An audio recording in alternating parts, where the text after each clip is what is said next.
paper magic will survive like the heat death of the universe, and will... Oh, it's a smuggler's copter. Would you like to crew this? And then it crashes because they don't understand arithmetic. All your cards belong to me. 2 minutes into macing him in the eyeballs, I switched to pepper spray. He's like, it's all right, refreshing. And went back to the mace. Magic is dying. I'm done. Selling everything. I might be a hoarder. And yes, I don't have the crayons or glue to explain this to you right now. What, are you gonna die twice? Oil will be worthless before magic cards will. well, okay, Dr. Man. That's Mr. Dr. Professor Jason. Hello, everyone. Welcome in to another episode of Brainstorm Brewery. I'm Corbin Hostler, joined by two special guests this week. Guests is wrong. Two other people this week, other entities, you might say. One, of course, is my co-host Douglas DJ Johnson, who is here. What are the you other doing? is the infinite glitch that I found on social media. The Infinite Glitch. Mm-hmm. That's So- the title of an Adam Sandler movie. What the f*** are you talking about? No, the title of the next Adam Sandler movie is Happy Gilmore 2, and it comes out this summer. By the way, cannot wait. I'm a sad Gilmore right now. What is this bit you're doing? It's not a bit. So, if you longtime listeners of the show will remember when Jason he had some Russian bot followers that someone purchased for him on Twitter, and he faced the dilemma of, well, I do like having more reach on my tweets. On the other hand, you know, these are all fake follows. Is it like ethical? And I think he went through and blocked them all. So fast forward however many years, it's last night. I'm walking out in my backyard and I'm like, man, it's really peaceful out tonight. We've got these string lights up over this little nice table and chairs and a little water fountain that my wife set up. And it's just very peaceful. And I think I'm going to, and I can say this because she doesn't listen to this show, I think I'm going to have an artist. JJ, clip this so I can send it to her. Please don't. I'm going to commission an artist to paint this like portrait of our backyard there with the sandbox of the kids maybe playing in it for her birthday coming up. And I was like, this is a cool idea. I'm super happy. So I'm like, you know, I really want to do this right, but I don't know anything about I know where this is going now. I go to the internet and I tweet and I blue sky looking to hire an artist for a small Corbin, it's not blue sky's not a verb. I believe the preferred nomenclature is I blue sky. Bluesked it. I tweeted it on Blue Sky and I bluesked it.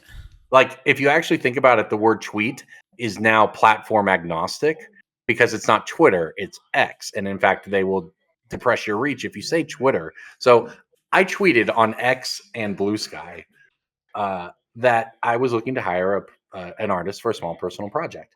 And immediately I get several replies from very human looking accounts, all offering me their services. And I even replied to one as they were like, oh, this sounds cool. What are you looking for? I'm available or something, right? And then within an hour, I have 50 replies on both platforms. And it's not just spam replies or they liked my original tweet, retweeted my original tweet, followed me, and then they seem to have a timer about 5 to 10 minutes after their original message that says, can I get a follow back? And they started, some of them went through other tweets on my account and liked it. And I'm like, I just uncovered this very sophisticated bot network that it's not just replying spamming you. They're literally increasing my Twitter reach, which in turn increases their Twitter reach. It is the actual infinite glitch, except that the internet is dead. Nothing is real. Because this Blue Sky is not it's easy to look at Twitter and blame Elon for the bots taking over, whatever, right? Blue checks, all that crap. But I had the exact same experience on Blue Sky. So then, Corbin. Ironically, the most boomer one of them all, Facebook, came up with a great list of recommendations. Corbin, I have a confession to make. What's your confession? I've been a bot this whole time. Oh, you looked down. You missed the physical bit where I peeled the mask off my face. Yeah, I also the signs have been there all along. There is a literal Roku that does all of your work for you. It's been machines from top to bottom here, all the way down. The Jigglypuff in the background, that's just like all those anime profile accounts messaging me. Me playing Smash Bros. And killing everyone as Jigglypuff 03 stock, that's the only human interaction this body can handle. Oh, yeah.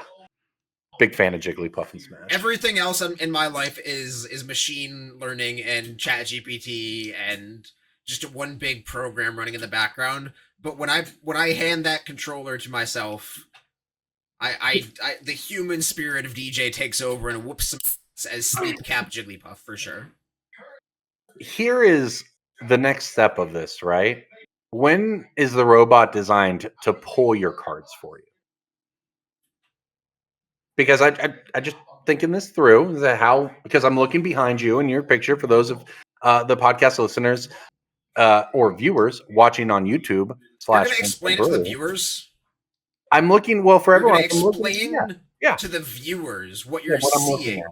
Well, because I'm seeing different. Like I have that What great. do you mean you're seeing different? I'm saying that I see more than just sort of what everyone else sees. Transformers more than meets the eye. Corbin's glass-filled eye. I see into the inner workings all of what I'm all looking the shards of the mirrored window in your eye, just infinite refracting, giving you more depth perception. Is that it? DJ, it's been at least 18 months since I've had a piece of glass come out of my body from that accident. Okay. So you're due. Here's what I'm saying. DJ has a Roku that does all of the card sorting for him, right? It pulls all of the it pulls the crap out of the bulk. He doesn't even have to do it.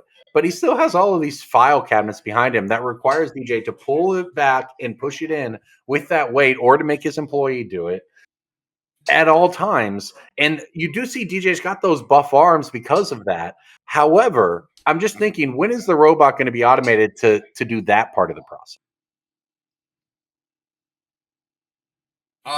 Get on it. The plan is to just invent a new robot. One Roku that 2.0. Yeah, and the new robot will you can't buy it, you have to rent it. And you have to rent it for at least $7.25 an hour depending on what state you're in. And you have to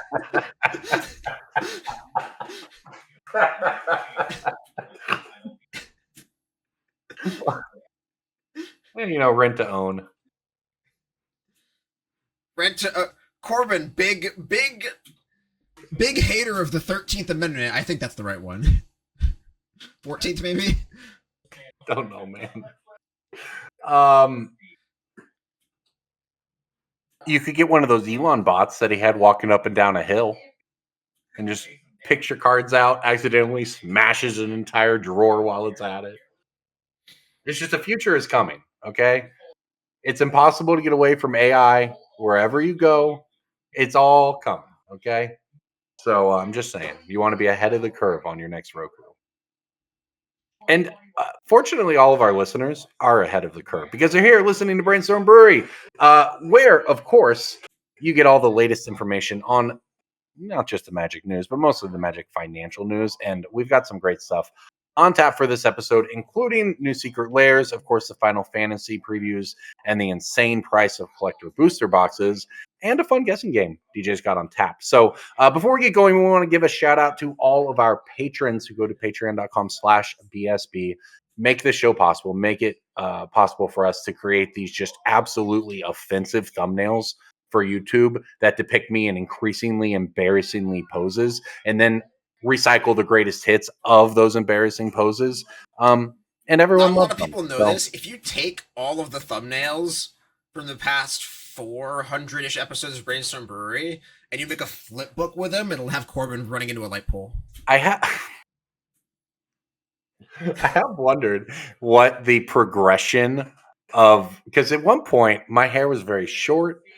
It was a very different vibe. Your hair grows. That's why. You're a human and your hair grows. You're like... Not everyone's hair grows, DJ, as you might find out one day. What? How many friends in their 30s do you have who have a full head of hair like this? Not many. Most people's hair is at this point in their lives going the opposite direction. going back into their skull. That's terrifying. Yeah. The world, the world of like men's regrow your hair products seems to me disgusting and terrifying, but you know, whatever. I guess it's gender affirming for people. Who's among us hasn't smashed that subscriber button and then immediately clicked an ad on a RuneScape video to add chemicals to your scalp? Whomst among us? Sponsored Certainly by, not me. sponsored by. We'll take the men's hair care sponsor. All right, let's jump into No. That's the ultimate grift, right? Is the men's hair care sponsored and then the Manscaped sponsor? Just You're the pickaxe seller and the pickaxe and the gold buyer. you've controlled the whole ecosystem. You're the That's Apple. vertical integration, baby. Yeah, there we go. Speaking of buzzwords, it's time for breaking bulk. Breaking bulk time. Breaking bulk time. Break. Oh, yeah, breaking bulk. There's so much good stuff. It's a pick. Breaking bulk. The end. Mine is are you ready, Corbin? Never. Blue common. Never at Actually, all. I should explain this game to our Never listeners. So, ready. for those who don't know, we play a fun little game on this cast where we name the attributes of a card that we find commonly in bulk, be it bulk rares, bulk commons, uncommons.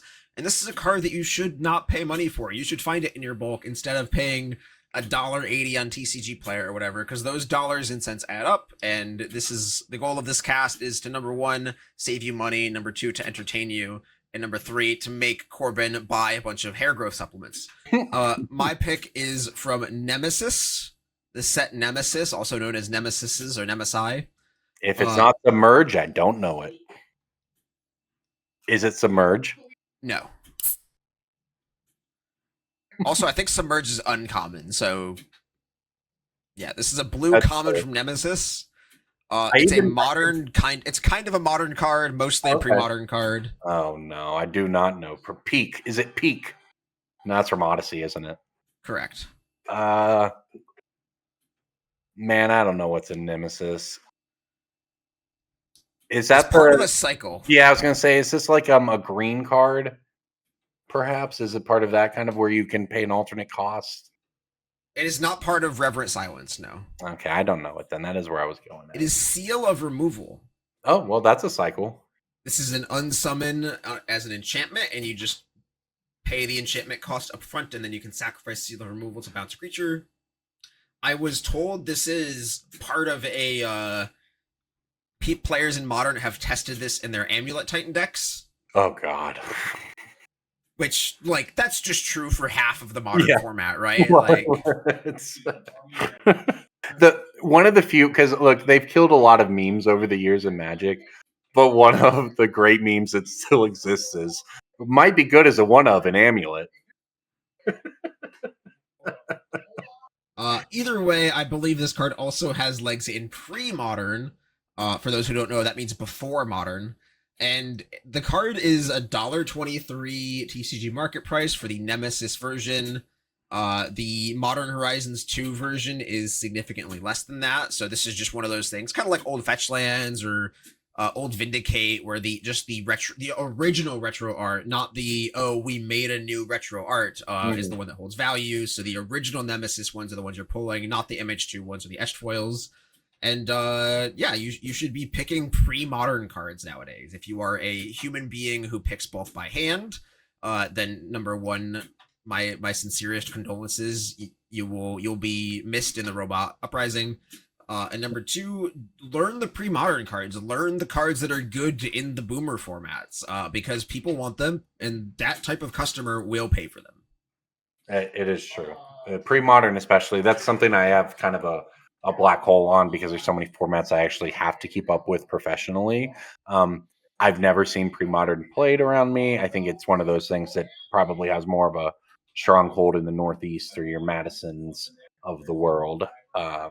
Lobster Con was a week ago, and that had one of the, if not the largest pre-modern event of the year, up there with Eternal Weekend. Where is And Lobster?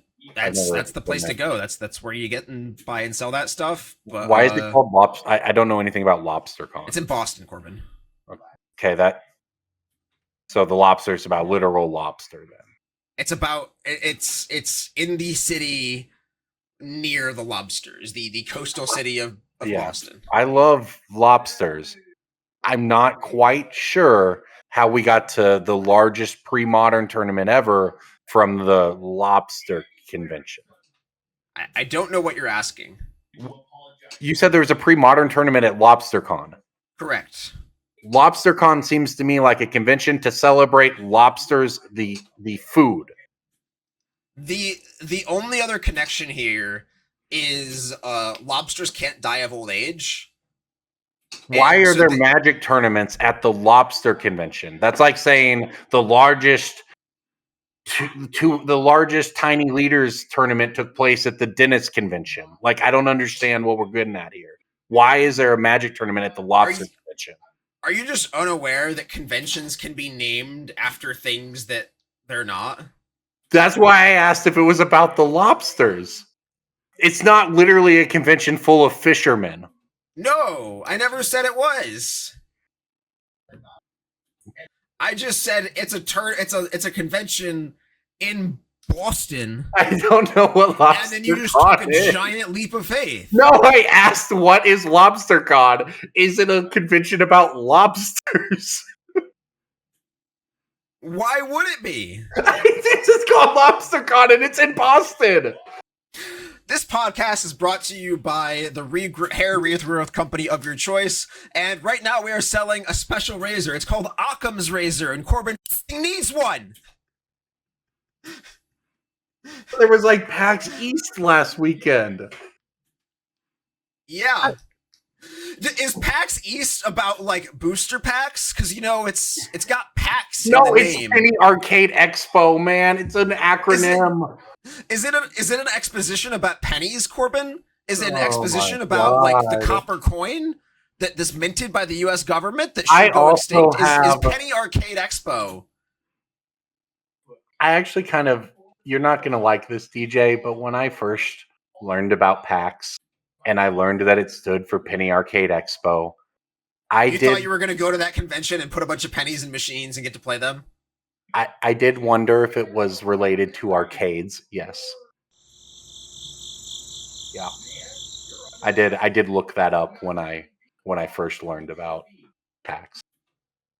Because it made I didn't know what Penny Does your Arcade LA Expo, hat the stand for comic legally was. autistic? Well, it's expensive to get tested. However, signs are pointing in a direction. I have a breaking bulk as well. It's from Bloomborough, and it's a black uncommon. Is it the Mind Rot of the set? No. Is it the Thoughtseize of the set? Nope. It's a creature. Uh, It's $1. is it a lizard? Nope. It's a bat cleric. You just don't Okay. know it, so it's gonna work Correct. out. Yeah, for no, me. I'm not Yeah. pretending I do. I was trying Yeah, to narrow it down, and I I failed. can That's tell you okay. everything you want about the card. You just don't know the card because I probably would not have known the card either until I looked it up. Starscape Cleric is a $1 black uncommon that you have to pull from a play booster. So This is some Van Gogh art nonsense. yeah, it's an interesting piece. It's a 2/1 flyer for 2. It has offspring of 3. It can't block. But here's the reason it's worth $1. It has the line of text: whenever you gain life, each opponent loses a life, and you can get 2 of them with the offspring. And now I'm kind of wondering if I should put it in my Oloro deck because it looks kind of sweet. But yeah, it's $1, worth picking up. Any sort of blood artist effect is generally worth something, from Cruel Celebrant to Blood Artist. Falcon Wrath Noble is probably one of the only ones that never was. But all of these Even like Sephiroth effects are very good. Yeah, even like the like Magic Origins, I think it was, had like a 2/4 black-white card. Just some wild cards that at various points in time. Oath of the Gatewatch, Cliffhaven Vampire. Yes, thank you. That's the one. Yeah. Those symbols look similar. Those set symbols look similar. That's where I got that. These cards are breadcrumbs for players discovering their first infinite combo. Mm-hmm. The average new Magic player, the person who played Final Fantasy VII and is now getting into Magic because of that, is going to find a Starscape Cleric and find whatever card that is the opposite of Starscape Cleric, which is whenever your opponent loses life, you gain a life, and they're gonna say, "Wait, does this? Yes. Wait, can I? It's then- funny. Like I actually saw that thread on Reddit last week. Somebody asking if they were. It was like, wait, does Sanguine Bond work with this or something? Like somebody rediscovering the classic Exquisite Blood Sanguine Bond combo, but insert one half of that being a new card. You know. Yep. And they were just people discovering it in real time for the first time, and it's obviously a reminder of how old we are at this point, but also cool, right? That's what it's about. And anytime somebody does that, you should be excited that they are one of today's 10,000. The 10,000, I don't know what that means, DJ. Corbin, you are one of today's 10,000 every day, and that's why I love you. Me too, man. I love to learn new things. I believe that the old comic is that if you don't know something, you can think that 10,000 people learn something new every day or learn about that thing every day, because not everybody can know something until people learn about it for the first time. And the implied message behind the comic Comic, is that you should also be very excited to watch somebody learn something. And just encouraging the example they use is like Coke and Mentos. Like, oh, what does that do? Like, oh, I get to watch you learn a thing. This is gonna be fun. Let's go. Yeah, it's almost cliched at this point in time, I think, to talk about it, but only because I think it was really good and like actually impacted a lot of people, so they've been familiar with it for almost their entire lives, adult lives at this point, right? I don't know when that comic originally came out, but I do think it like had an actual positive impact on the world, which is to say the early internet was a lot better. No, Corbin, than, I really hate to break it to you, but that comic was written by a bot. Man, I think so much of the internet is botted. Like, ironically, I think Facebook is probably the only social media platform.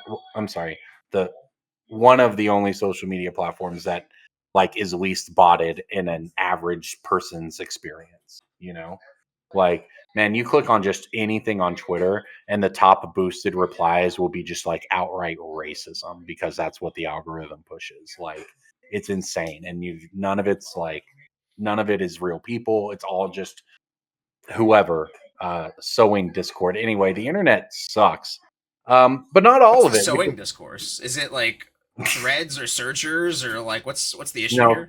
Threads is a social media platform, DJ. That's what Not the joke was. Thank you. Not much of one though. No, there is still good on the internet though, including the Secret Lair bundle. We talked about the KEXP bundle going on sale last week, and now it is on sale, along with a couple others. So, DJ, what's your take on this current Secret Lair grouping? I mentioned last week or the week before that I had mixed feelings about this particular lair with the raised foils, and I wasn't sure how they were going to go, and that it's this kind of weird prisoner's dilemma of if nobody buys it, then I think they're going to be very expensive, but if everybody buys it, then everyone loses. Right now, all of the secret lairs from that drop are still available when this stuff normally there are at least a couple secret lair drops that sell out very quickly. Mm-hmm. This drop, there are not any huge Universes Beyond collabs. It's just the radio station one. Mm-hmm. And I personally think the Everyone's Invited Changeling creature type deck is very good. That is the deck that I bought during this drop. I made multiple orders and just got a few of that deck. I think that those raised foil or the rainbow foil alternate art cards like Revel in Riches and like Bloodline Keeper and all of those, every secret lair deck they do some number of alternate art cards like Propaganda from the coin flip deck. Those do very, very well, and they tend to subsidize the rest of the deck. So that is the only thing I've bought. I'm not confident enough in the other ones to go deep on them. Mm-hmm. I know that even a few weeks back, I said you should either buy all of the secret lairs or none of the secret lairs. I'm still on the all the secret lairs plan, just not this one particularly. Yeah, I mean, I think it's you could look at it, and I could be wrong. That's the thing. Is like I am not saying I was super confident in my decision to not buy the raised foils. I just Right. had a lot of other places to put money right now. That's the main reason that I didn't buy the Secret Lair is I have a lot of other places to put money right now in my own business. Yeah, I mean that's always a reason. For people who aren't familiar, the term is opportunity cost, right? The idea that Yes. there is a cost to uh, the opportunities you both can and cannot take, and if you stick a bunch of money into secret layers, well, maybe that money could have been better spent elsewhere. So for those who didn't really feel that Corbin gave that explanation for that, let me put it this way: you could be listening to the Joe Rogan podcast right now. The opportunity cost is you listening to this podcast, and every minute of this cast is one that you are missing of the Joe Rogan experience. So, like, you can't get those minutes back in your life. You can watch the Joe Rogan experience later. You can get that JRE into your veins and all that. Like, that's where the real hair growth supplements are. But we can only give you an experience of that is go in the moment. So we can take these moments of yours right now, but the opportunity cost is that you don't get to listen to the other one right now. You don't get to experience the Joe Rogan experience. I'm actually thinking about whether I should, like on the note of the secret layers. I'm someone who basically buys none of them, but I am really doing the math right now on whether or not I should buy the lands now in the bundle, even though realistically I'm going to end up wanting like 5 of the same one, but it's not going to be 5 of each. That makes sense. Or if I should try to wait on the singles on TCG Player. And it's funny, I go look at TCG Player for, say, the Forest, and it's like $12 pre-order for one, when you can just go buy them for $3 each right now on the Secret Lair website. So it does seem like the most cost-effective thing for me to do is going to be to buy a couple of these, because the singles seem like they'll be more expensive. But I don't know. Well, do you think people are buying these and flooding them onto the marketplace after this? That's what it comes down to, right?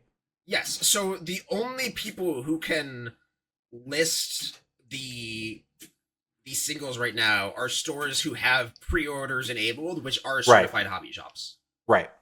So right now, the average Joe who decided to buy the bundle or just like any of the bundle, the big bundle, the smaller bundles, whatever, like those players are going to have cards in those secret layers that they don't want. Mm-hmm. And generally the lands tend to race to the bottom pretty quickly. So I hope that's the case. If you are looking to get like 21 forests or something like that, right? I would wait until the sellers flood the market for just that one, and then I would just buy those. Okay. If you are not using all of the lands, if you're going to use every part of the Buffalo, I will put all these lands in my decks. Yeah. Just get it. Just get it from Wizards. It's going to be easier than keeping track of 12 TCG player carts.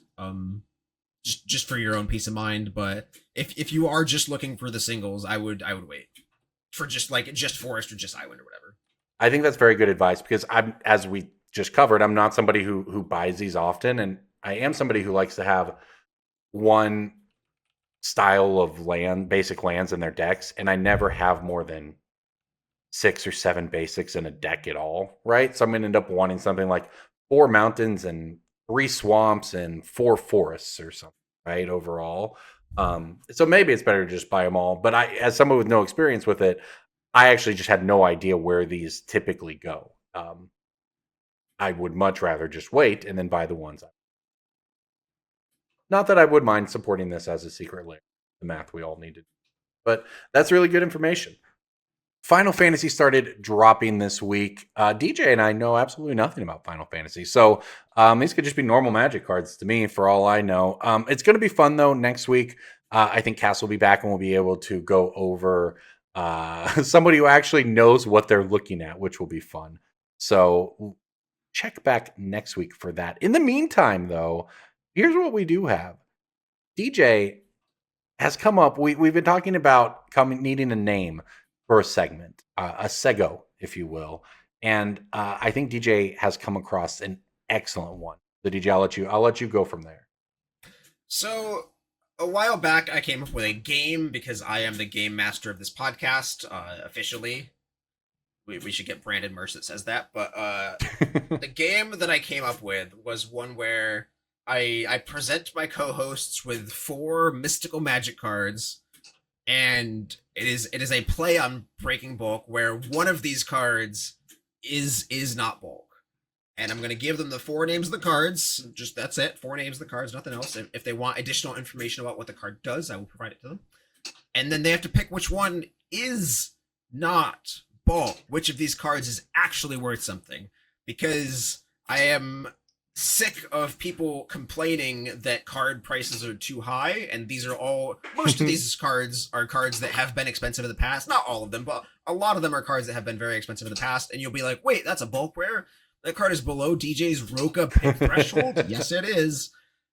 So, without any further ado spelled the fancy way with like I's, E's, and U's, the best Scrabble or the best words with friends Scrabble word to start out with. What is it? Wordle. That's the game. The best Wordle word is ado, folks. We're gonna start. That's probably strategy. Prosperous Bandit. Do you know what that card is, Corbin? Nope. It is a 3-mana 2/2 from Bloomborough Commander. It's red. It has Offspring 1. Has first strike, and whenever this creature deals combat damage to a player, you create that many treasure tokens. Okay, that card sounds good. You can't look it up because it'll show you the price on I'm every. not. No, I'm typing card in. I'm typing in the names into Discord. Okay. Nesting Dragon. You know that one? What's it from? Commander 2018, but it's gotten a couple reprints since then. I've seen. I can think maybe picture the art. It's landfall. Make a dragon egg, and then when those eggs die, they become. Yeah, it strikes me as bulk, but dragons are hot right now. We'll see. What else we got? Scourge of the Throne. That's not. And Incubation Druid. Incubation Druid being the Ravnica Allegiance mana dork. Yeah, I do know that one. So one of these is bulk. That's what we're getting at? No, the other way around. One of these is not bulk. I see. Oh, man. Scourge of the Throne being bulk. That was like an early spec for me. That would be so... I remember that thing hit like $20. Nesting Dragon is probably hot because dragons. Prosperous Bandit makes treasure tokens, which is a pretty powerful effect. Incubation Druid feels to me like it would be bulk, but it makes me think that we're, I don't know how tricky we're getting here. So, some people do call me the trickster in casual everyday conversations. I guess I'm just going to start with the obvious one to me here because it was at point an expensive mythic and dragons are a thing. So I'm just going to say Scourge of the Throne, and our listeners can hear what the case is. Scourge of the Throne's most affordable market price is currently 25 cents. That's insanity. That's the one with the extra combat step, right? It is the dethrone card. Yes, it it's was the $20, mythic from man. Conspiracy 1 that did used to have a $20 to $30 price tag. That's insane. All right, according to MTGstocks, the lovely sponsor of this channel, the card peaked at $30 in March 2020, so right before COVID hit. Yeah. Scourge of the Throne hit $30, and then it was in Commander Masters, which hurt it quite a bit. And then they said, oh, we're not done. We're going to put this card in Commander Lord of the Rings, and in Mystery Booster, and in the list, and in Commander Murders of Markov Manor. And just this past month or two, they were like, you know what? Not enough. It's not dead. Commander Tarkir Dragonstorm, in you go. Well, so they had to put, some of the dragons had to get reprinted in the Tarkir Dragonstorm decks, I guess. So here is like the curveball here that it's Incubation Druid is not bulk. Incubation Druid is $3. Yeah, I had an idea that it might have moved. Nesting Dragon is another card that used to be worth a good chunk of change. It peaked at 15 or so during COVID, 15 to 17. And then just the same thing. It was in Commander Masters. It was in Commander Outlaws of Thunder Junction. And then it was also in Commander Tarkir Dragonstorm. So I understand and empathize with the fact that there are a lot of Magic cards that continue to be expensive, like Gaia's Cradle and Dual Lands and certain standard cards that become Chase Mythics. But there are also a lot of very, very, very powerful Magic cards. And Wizards has put a lot of cards in a lot of products to make those lots of cards be worth next to nothing. So if you are trying to build a budget commander deck, you should rejoice because so many things are just reprinted into the dirt nowadays. And Scourge of the Throne and Nesting Dragon are two of them. Prosperous Bandit, you started out, it's like just like a card that started out as a couple dollars and now is bulk. No big deal. Incubation Druid. Yeah, Incubation Druid has been reprinted a ton as well. It's just expensive still. I'm going to find out where that card has been reprinted. Hey, I've got it. It's in Incubation Druid was in Streets of New Capenna Commander, March of the Machine Commander, Commander 2021, and it's going to be in Final Fantasy Commander. But all versions are not just worth $3. They've been climbing. It's getting much easier to put +1 counters on things too. I think this card, it's not like an overnight spike either. Like this card's been climbing all year long. So it's just got to be working its way into a number of decks. It's very powerful. It's also a druid. So I think we can probably give some credit to Tevil, right? The same card that spiked Guiltleaf Archdruid. I think that probably has something to do with it. But yeah, that is a great game and a great pick. Got Channel Manor Jason there, but wait, I forgot. We forgot. The entire reason you praised me there is because the name of the game is very good. Wait, we really did forget it. We opened the history of that game, polling the listeners, giving the reins to y'all, and saying, come up with a sweet new name for our sweet, cool game. And the results were okay. Like, okay, the level of okay Oklahoma. So by that, I mean not great. And I had to grab the reins back and drive us back north over the border to a safer city and safer country and safer state. And I came up with a good name for our game, which is Pick of the Meek. Yeah. Pick of the Meek. Much better name. That is a great name, to be honest. I thought that was great. All right. Well, with that said, let's look ahead to what's coming up before we get out of here this week. I'm headed to the RC this weekend. I'm going to be working for Star City. Some of you might have seen me, and in fact, some of you came up and said hi, which was really awesome. In whatever the last city we were in, Minneapolis, for the RC Part 1, which was really cool. So I'm going to be working for Star City again. I don't think I'm going to be doing the photos like I was last time. I will be doing some deck techs on camera, some interviews. Really looking forward to that. So that's where I'm at this weekend. I'm headed to Hartford, Connecticut. DJ, what's coming up for you? I will also be in Hartford. We are expecting this weekend to be very, very busy. So if you are looking to sell cards, I would strongly advise de-sleeving everything and splitting it foil, non-foil to help your buyer of choice. Maybe that'll be me. Maybe it won't. That's okay. And yeah, I believe the standard format will be kind of miserable, and I'm sure I'll hear plenty of sob stories from players about bannings or unbannings or how the format needs to rotate, or maybe Final Fantasy will fix things up next month. Maybe it won't. But I am just the arms dealer. I am just the guy selling the spades during the gold rush. I care not for your measly worldviews about the standard Magic Gathering format. I am just here to capitalize on them. Capitalize on your hopes and dreams. That is my job. And if you're listening to this podcast, I am looking to capitalize slightly less on your hopes and dreams and more on your Patreon subscription. So go to patreon.com/VSB, please. All right, before we get out of here this week, of course, as always, we want to leave you with a few picks of the week. Pick of the week, pick of the week, pick of the week. Time for the pick of the week. You might not know this, but this is similar to the Pick of the Meek game earlier in the name. It's sort of a play on words. What are you looking at this week, DJ? I am looking at a card that has already, I don't want to say spiked, but I will say climbed. It's a card that was as low as $4 last year, but 3 years ago, during that COVID nobody can find cards anymore spike, it was like $15. This is a card from the set called Judgment, also known as 1,000 Years Ago. And Yeah. there's not many of them out there, which means that when this card does spike, it will spike hard and fast, similar to things like Unfulfilled Desires and Squandered Resources, all those boomer cards that suddenly become good in one commander deck. This is one of them. Are you wondering what it is? A little. Great, that's what I'm here for, to answer your questions. It is Epic Struggle. This card is a 4-mana green enchantment and commander. At the beginning of your upkeep, if you control 20 or more creatures, you win the game.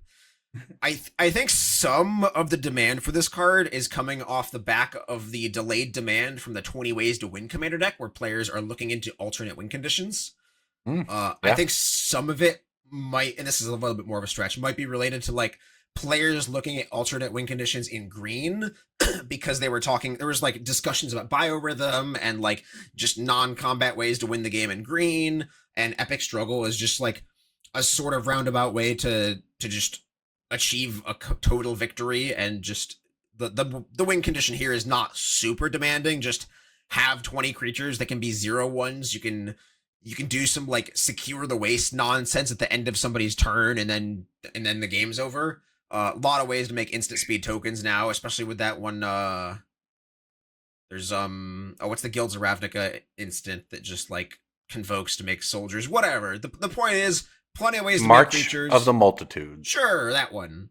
Epic Struggle has climbed from 4 to around 8, 7 or 8, but I am pretty confident that if this continues to go up, it will go up at a much sharper and sharper rate until it peaks at like 20 or 30.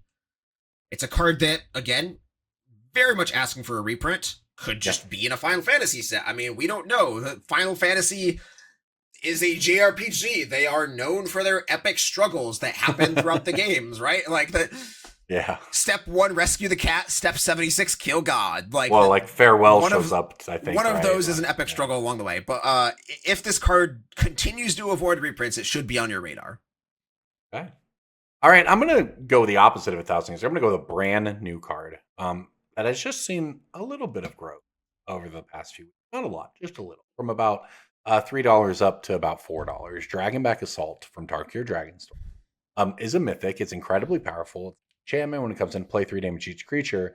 But then you have landfall, make a 4/4 red dragon.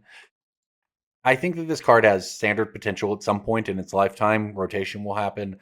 Bans may or may not happen. It's a sweeper. It turns all of your landfall into a win condition. So like you just win the game after you play it by playing your lands. It's in Temur colors, maybe a little awkward for a control deck per se, but there's just lots of ramp decks and stuff like that exist. And also past that, it's a mythic about dragons. So if nothing else, you're going to be looking at least some long-term built-in Can we demand. pour one out for my homie Rampaging Beowulf? Yeah. That card used to be a killer top end. It's worth $1. No, it's basically that card has been. We talked about cards earlier. It's been reprinted. Yeah. I'm looking at Rampaging Beowulf right now. Commander 2013, 2014, 2018, 2019, 2021. Modern Horizons 3, Bloomburrow, Foundations, Commander Legends, Commander Anthology, Iconic Masters, Jumpstart, Zendikar Rising Commander, Archenemy. It is an iconic green fatty. If Yeah. you're like, what does green do as a Magic player? It's this. Like that's That is a lot of printings, but the card is still sweet. I mean, it's basically, in my opinion, been more or less power crept out of Commander, but it's not like it doesn't still just kill you in the right deck. So it's still great. But yeah, Dragonback Assault, I think is just, at some point, it's going to catch somewhere in Standard, but even if it doesn't do that, it's a mythic. Good long-term potential here. sure. All right. And of course, you have the potential to help make this show continue to happen, which we appreciate by going to patreon.com/BSB. You, our patrons, are the reason we're able to do this. We appreciate all of you. I think that wraps it up for this week. DJ, any shout outs on the way out? Shout out to anybody who sells me cards in Hartford. and or just like messes with Corbin's drink in some way in Hartford. Spiking Corbin's drink. My only request is that it's a good one. I didn't say spike it. You can just like knock it over on your keyboard. Well, that's one. All right. Well, I'm going to request the spiking. On that note, everybody, thank you for listening to Brainstorm Brewery. We'll see you next week.